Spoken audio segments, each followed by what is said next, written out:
All right, well, we're going to be in Revelation chapter 3 today. If you want to turn over there. So last week we started in the 7 messages to the 7 churches, and we'll finish those up this week and kind of then reflect over all of them and think about, okay, what does this mean for us, and see how this could somehow be word up so that and again, since sometimes these are called the letters to the 7 churches, this is another place we get the helpful reminder that the book of Revelation was written to them, but is still for us, right? So we don't skip over what it meant for them. We take that into account, and from there we can work out what it means for us. We're literally reading somebody else's mail, just like we do when we read anybody else, any of the other letters in the New Testament. And so that helps us knowing that there's a little bit of that distance. Helps what it means for us, helps us understand it. What's interesting, especially in this chapter, is if you know a little bit about the history of some of these cities, that actually can give you some, there's some references in what Jesus is talking about. He's talking about things that had happened to them, or things that are relevant to their situation in kind of a clever way. So we'll see some of that come out here. Let me get my slides going. I only have these up, when we need them. I'll get that started real quick. All right, share and start. Okay. So we saw last week there's this pattern in all of the messages. Most of them will have these 5 things. Of Christ. There's a commendation, right? Good about. The one that says backspace? Need to mute everybody. Hold on. Background noise. All right, so there's a commendation, right? What they're doing well. There's condemnation, what they need to work on, and then a challenge, how they can work on that, or what they should do, and then finally a word of comfort for conquerors. Like, here's how you conquer, here's how you overcome whatever the issue is. Like I said, we'll at the end kind of reflect on all of them. See, what would Jesus say to our church, to Westlink, and see if we see any of the things in these that might be relevant to our situation. All right, so the first church we're going to look at is the church in Sardis. So here's the map to see where they all are, right? All in modern day Turkey. All right, so let's read first part of chapter 3 here. To the angel of the church in Sardis, write, these are the words of him who has the 7 spirits of God and the 7 stars. I know your works, and you have a name of being alive, but you are dead. Wake up and strengthen what remains and is on the point of death, for I have not found your works perfect in the sight of my God. Remember then what you have received and heard. Obey it and repent. If you don't wake up, I will come like a thief. You will not know at what hour I will come to you. Yet you still have a few persons in Sardis who have not soiled their clothes. They will walk with me dressed in white, for they are worthy. If you conquer, you'll be clothed like them in white robes, and I will not blot your name out of the book of life. I will confess your name before my Father and before his angels. Let anyone who has an ear listen to what the Spirit is saying to the churches. So a little background on Sardis. Here's where the city used to be, the ancient city of Sardis. It was a former capital in kind of pre-Roman times.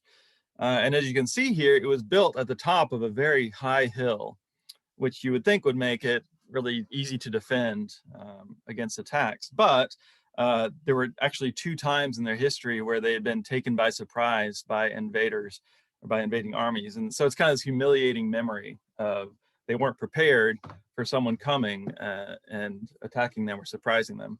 So again, already you kind of see that connects with what Jesus was talking about, right? This, you don't know when it might be coming like a thief, right? That's probably a reference to the fact that they thought they were secure because they lived on this mountain, but they had that had come without them knowing about it. And we probably have heard that before, this idea of Jesus saying he would come like a thief. He says that directly. I think Paul uses that imagery as well.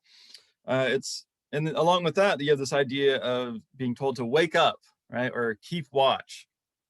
That's a very common prophetic warning, to wake up like that.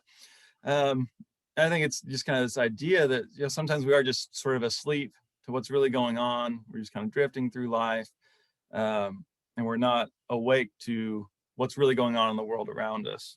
And so that's what he's encouraging them to do there.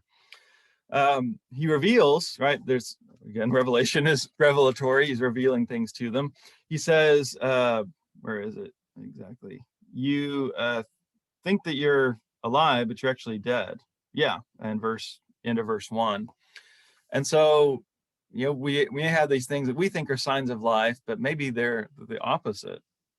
What would that look like in our lives? How could bad growth actually be mistaken for a sign of life? What's the kind of bad growth that we might experience, literally or figuratively, spiritually?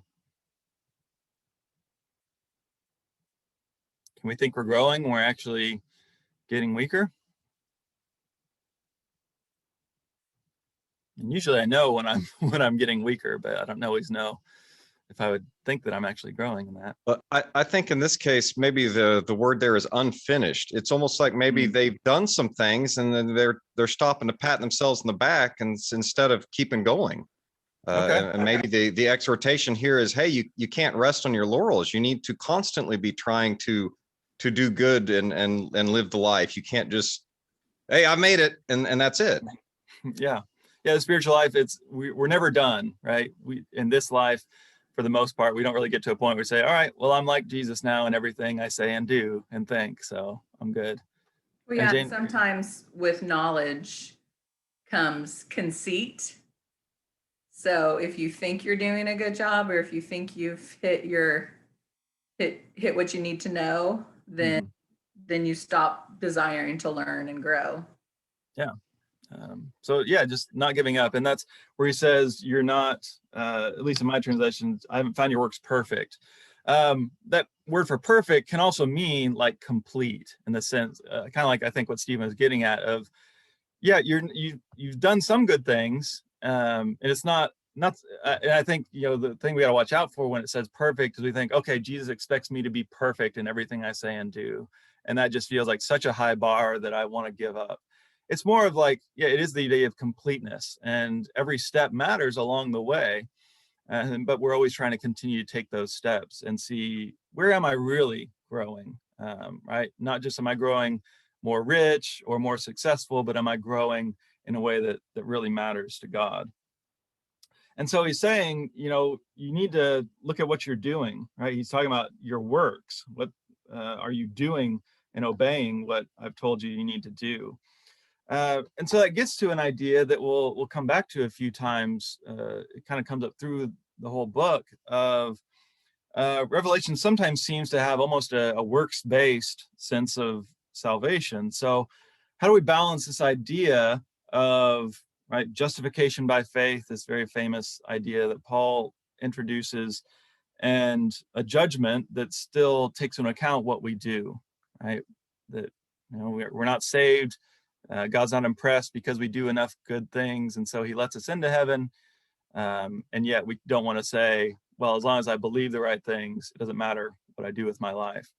So I don't know, how do you find balance with that? And especially with what Jesus says here of, look at what you're doing, your works, you still got some work to do. How do we balance that?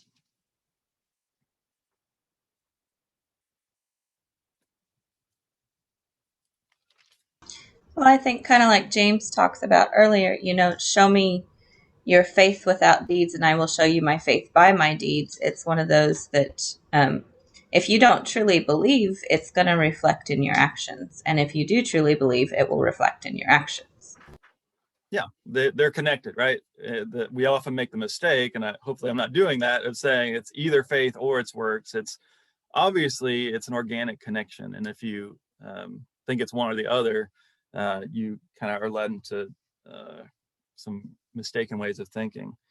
And I think this is what we'll see, especially at the end of the book, that you can be saved by Jesus and also judged based on what you've done.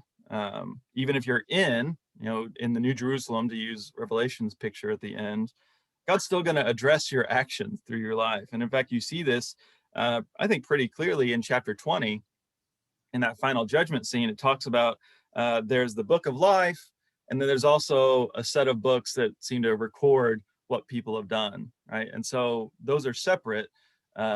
whether you're in the book of life is more about the faith, the commitment that you've made.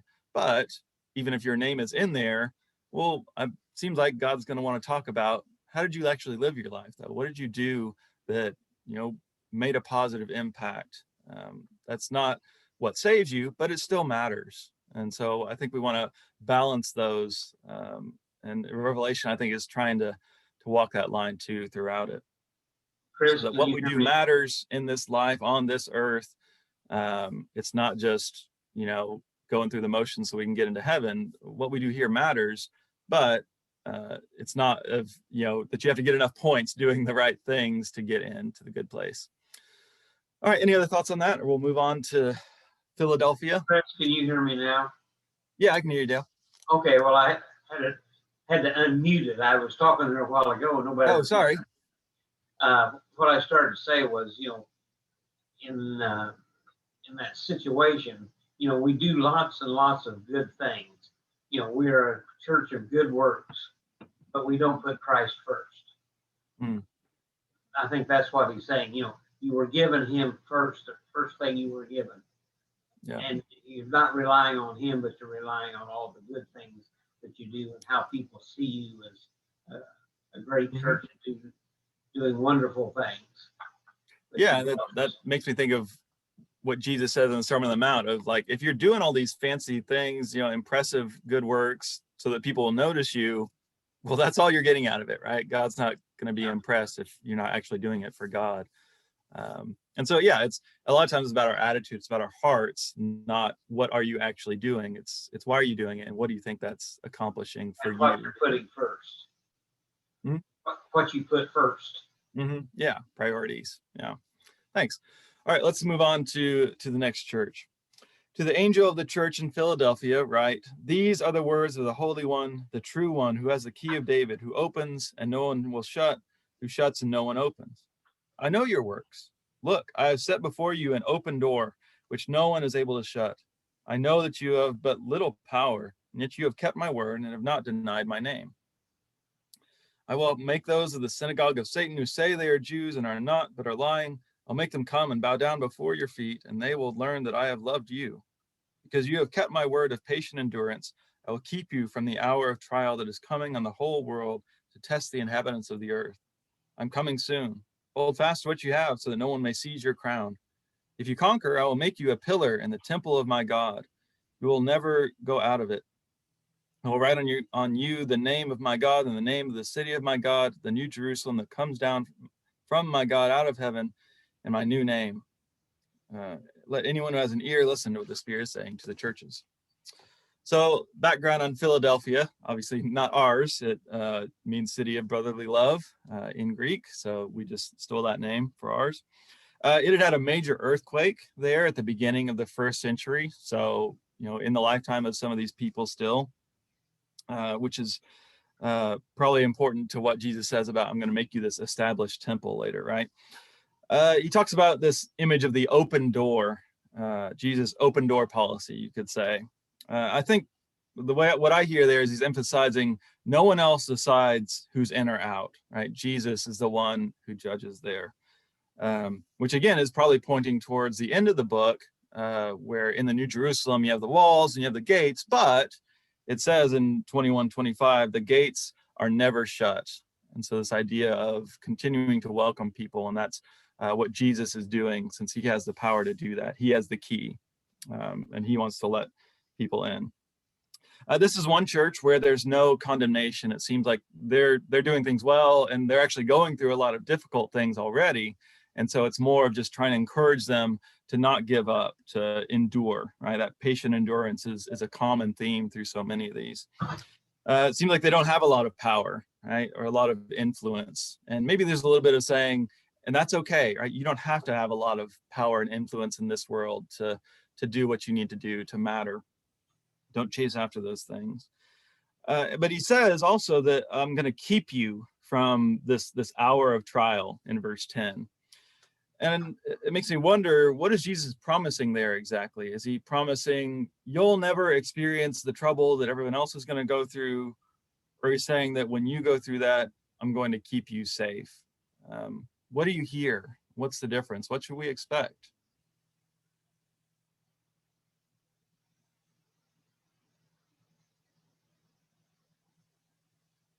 That's verse 10 if you want to look at it.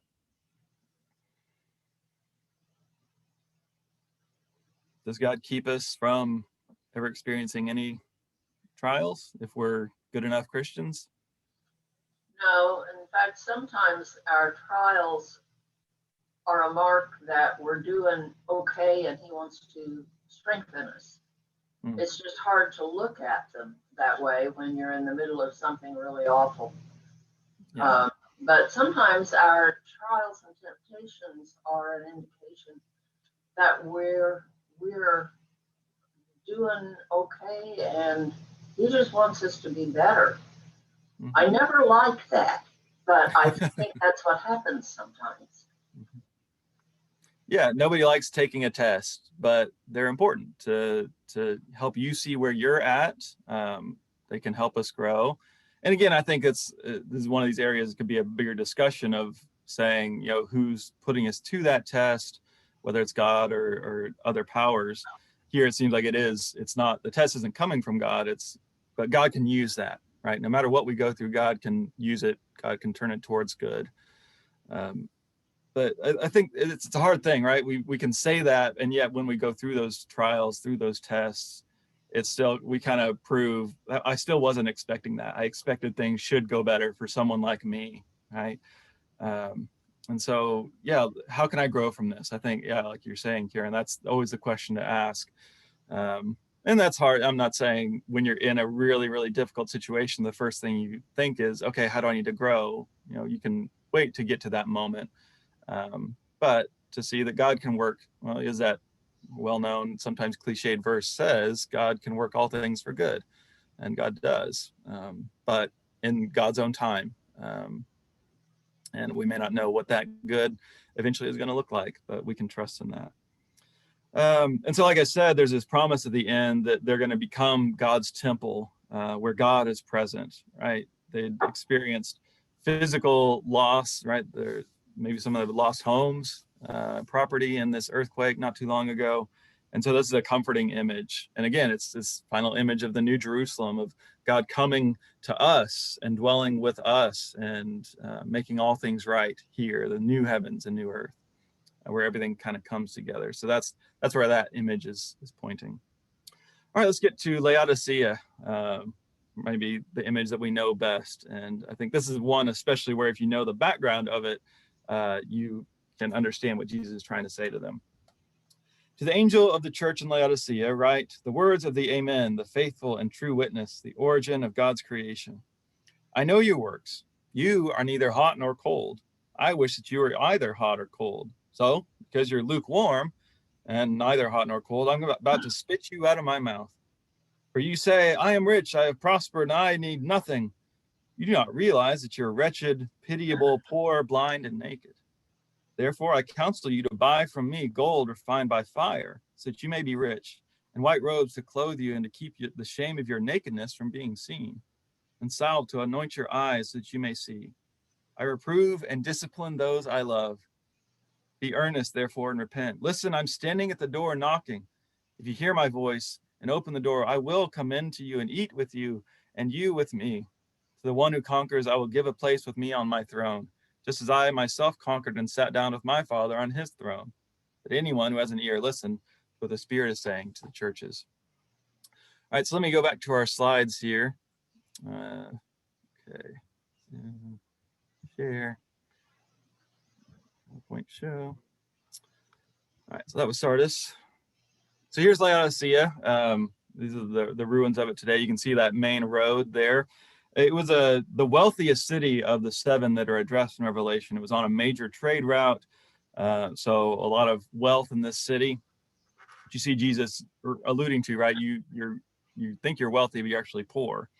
It also had been destroyed in an earthquake in the year AD 60, which again, not very long ago. If this is written in the 90s. And the citizens of Laodicea rebuilt the city with their own wealth. They declined assistance. So that was probably a source of pride for them, right? We could fix our own problems. We don't need anybody's help. Some of the things they produced there were wool for clothing and an eye salve, which Jesus references both of those things. You're naked, and so, let me clothe you, and I'll give you this things so you can see and see clearly. And then there was, as great as the city was, it didn't have a good source of water. So they used aqueducts, a famous Roman invention. And these are some of those aqueducts there in Laodicea. And so they brought in water from hot springs. So they had hot running water, and brought in cold water as well. So that's what he's talking about when he talks about hot and cold. He's talking about the water that they would bring into their city. And this, I think, is one of the image that is most misunderstood sometimes, this idea of you're lukewarm. Because the way that I've often heard that interpreted is Jesus saying, I wish either you would sin a lot or you would not sin at all. And I don't think that Jesus would want people to sin a lot, right? That's somehow how we misinterpret that. But when you know he's talking about the water that they would bring in, hot water is good, right? You can wash your clothes, wash your hands. Cold water is good for drinking and other things. Lukewarm water, it's not really good for anything, right? Or I even think about tea, right? Iced tea is great. Hot tea, especially today, is great. Lukewarm tea, right? Like if you pick up your mug and it's been sitting for a little bit, you will, like I literally it out of my mouth, right? That's the image that he's using here. So he's talking about whether or not they're useful, not whether they're, just kind of lukewarm Christians, right? We use that phrase to mean people who don't try very hard. It's, are you useful or not? Hot and cold are both good. Lukewarm is good for nothing.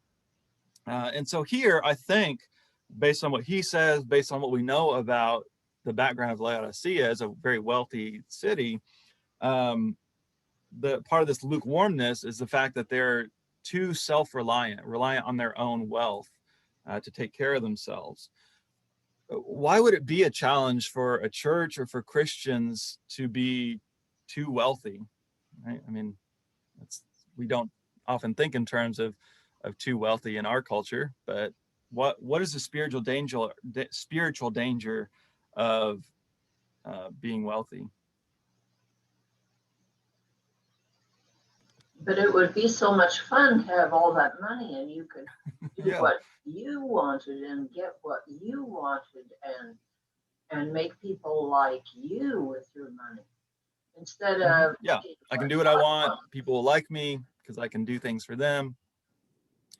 What else? What are the spiritual dangers that come from excessive wealth, or even just wealth? It doesn't even have to be necessarily excessive. Well, you don't need God anymore. Okay, right. Why do I need God for? I can take care of myself. I mean, there is a reason why westernized first world countries are the hardest to be missionaries in. Mm-hmm. And the reason why Africa and these third world countries are growing in faith exponentially. And I would say that is mainly due to wealth or lack of wealth. When you have no wealth and you're living on the daily, you need to rely on God more. When you're too comfortable, you forget to rely on God. Yeah, it's self-reliance it's a value in our culture, and but there can be almost a spiritual danger to it. Now, obviously, we don't want to go too far and say, don't take care of yourself, don't do anything for yourself. But can we go too far in that? And yeah, it becomes this point of, I don't need anybody else. I don't even need God, and think about how hard it is for us sometimes to accept help from others, to ask for help. It feels humiliating. Because we've been trained to think I should be able to take care of all my problems by myself without asking for anyone else. And yet this is what the church is. We're meant to bear one another's burdens. And if everybody is so well off that they don't have any burdens, or they don't ever feel the need to bear any others, we're not going to really be that close to each other. And so again, it's tricky, and I'm not saying, but it is something Jesus often talked about, right? You go and see how often, especially in the Gospel of Luke, he talks about wealth. It's not because he's saying if you have this much money, you're a bad person. He's saying, it's just so easily becomes a distraction, and you start to be conceited or think higher of yourself than you should, and that's keeps you from seeing your real needs, right? It's the opposite of Smyrna here with Laodicea. In Smyrna, they didn't see their wealth, and here he's saying you don't see how poor you are. You think you have it all, but you seem to be lacking most everything that you need. And so this is one of the churches where Jesus doesn't really commend them for anything, but he does have this word in verse 19 of saying, hey, I'm saying all this out of love, right? Calls to repentance, to change. It's because I know who you truly are meant to be, who you can be, and I want you to do better, right? We discipline those we love. Any parent hopefully knows that, and hopefully our kids do. It seems like ours don't most of the time, but at least we know that's why we're doing it. So that's what Jesus is trying to say here. And he's right at the door. He's knocking. If you just open it, I'm going to come in, and we're going to, like Jesus talked about, or like Gary talked about with Jesus in John 2, we're going to celebrate. So he's always there. He's ready to come in. We just have to be willing to open that door. Then the final image we get here, if you conquer, you get to sit on the throne with me, just like I sit on the throne with my Father, which again, a fun image. It's like it's a dog pile on God's throne. But that's the image. It's more about we're getting to rule with him, alongside him. And getting back to that ongoing question, we'll keep thinking about it. What does it mean for us to rule and conquer? All right, well, as we wrap up here, I want us to go back to the churches and see what is the big danger overall for all of them, and how can we be aware of those and avoid them. There we go. So in Ephesus, the danger was a lack of love, right? They've forgotten their first love, and that could be for Christ or for one another, somehow both. Smyrna, there's a potential fear of suffering. They were doing well, but I think he's encouraging, don't be afraid of what might happen to you. Pergamum, it's the danger of accommodation, just kind of going along and not making a stir with what everybody else is doing. Similarly, Thyatira, there's moral compromise. Sardis was apathy. They just don't really care that much. They need to wake up. Philadelphia, there's a potential of them giving up under pressure because they're facing a lot of it. And as we saw in Laodicea, the danger of self-sufficiency. I don't need anybody's help, even God's. So as he often says at the end of every message, let everyone who has an ear listen to what the Spirit is saying to the churches. Where do you see these dangers today? In Westlink, in our personal lives, which do you think are the hardest ones to deal with? And what do you think Jesus might encourage us to do? So let's take a minute and make all this, bring it down to our time, our situation. Which of these are we struggling with?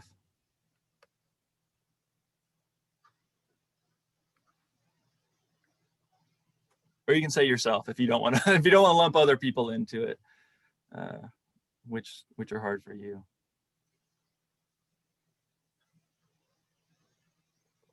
It's easy not to care as much as we used to. The apathy thing looks like the most deadly of all of those, because we need to be careful that we don't get to the point where we're just saying, yeah, it really doesn't matter. It's going to happen or it's not going to. Yeah, who cares? Yeah. Bonnie? I think I said maybe what Dale and Karen said, apathy and moral compromise at Westlink. Yeah, and obviously these are very specifically right now are very trying times of like with the apathy. What do we do? That's, I can admit that's a struggle for me of, okay, we're trying to figure out how to be the church in this moment, and that it's even harder than it was before we got into the pandemic. But it's always a struggle, right? Like Karen is saying, not just, whatever, it'll be fine. But see, we are called to do good in this world. God has given us this church and all the ministries of this church for a reason, and waking up to that, I think, is a challenge. Anything else strike anyone before we wrap it up?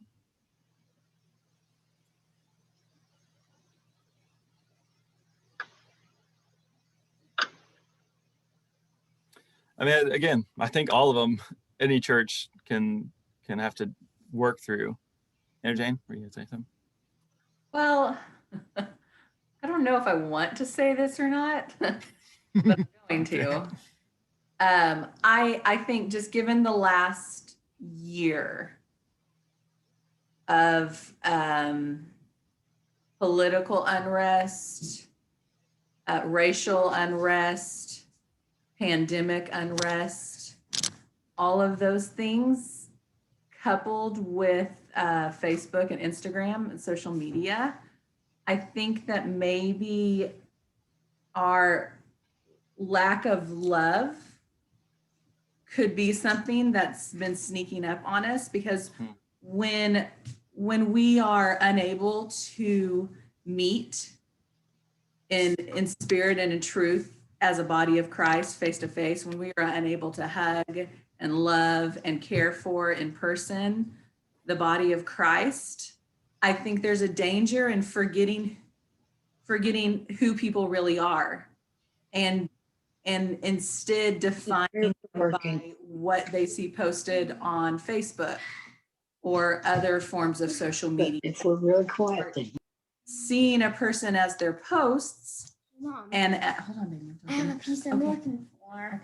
Okay. Make it a good point, George. Let her talk. Yeah. Seeing them as their posts or what they're saying, and forgetting who they are as a whole person and as a total person. And I think people can get angry and forget how we are supposed to love each other. Yeah, I think that's good. Yeah, but do we love one another first and foremost? But yeah, the ways that is specifically challenging in this moment. All right, well, we'll wrap it up there. I know there's probably more that we could say about all these things, and there are always things to watch out for, and Jesus does have a lot to say here about the cost of discipleship and what it takes, and but there's also promises of comfort and that he will be with us and take care of us. So again, every time that we hear all these dangers and things to watch for, we don't want to lose sight of the fact that it's all done out of love, and God created us for a good purpose, and we always want to be pursuing that purpose. And so let's encourage one another in that direction. All right, well, thank you all for being with us. We'll see you again next time. We'll get into chapter 4, where it's really getting into the story, you could say, of Revelation and this scene of worship in the throne. So stay warm, and we'll see you next time.